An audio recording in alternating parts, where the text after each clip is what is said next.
Hi, this is Alex from devstories.eu. Docker Masterclass, Episode 10 of 18. You should not need a text document full of complex terminal commands just to start your local development environment. Relying on shell history to remember the exact flags, ports, and network names for multiple containers is a fragile way to work.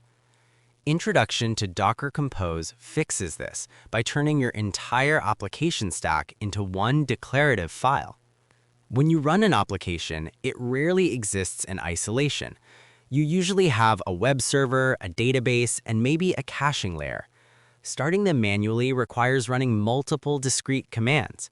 You have to create a custom network, attach each container to it, expose the right ports, and mount storage drives. If you make a typo in any of those steps, the containers cannot communicate and the application fails. Docker Compose replaces this imperative process with a declarative YAML file, normally named compose.yaml.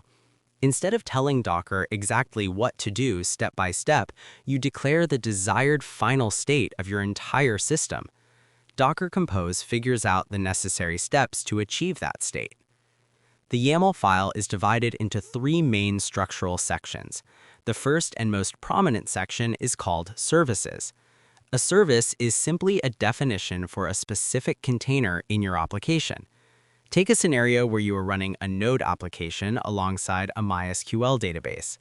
Under the services section, you define two entries. You name the first one Web, specifying the node image and the local ports you want to expose. You name the second one Database, specifying the MySQL image and the required environment variables, like the root password. Here is the key insight. You do not need to link these containers manually. By default, Docker Compose automatically creates a single internal network for your application. It attaches all the defined services to this network and assigns each container a host name that matches its service name. Your Node application code can connect to the database simply by targeting the host name database, and the internal DNS resolves it to the correct container IP. You can manually define custom networks in the network section of the YAML file, but for most standard development setups, the default behavior does exactly what you need. The final structural piece is the volume section. Databases require persistent storage.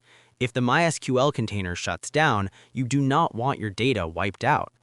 At the bottom of your YAML file, you declare a named volume. Then, inside your database service definition, you map a specific path inside the container to that named volume. Docker Compose manages the creation and lifecycle of this storage for you. Once your file is written, you manage the entire stack with two commands. You type Docker Compose up.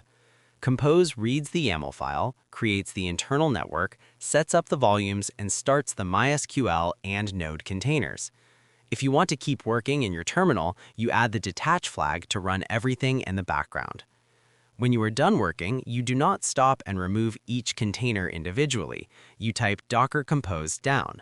Compose gracefully stops the Node app, stops the database, and removes the containers and the default network, keeping your system entirely clean.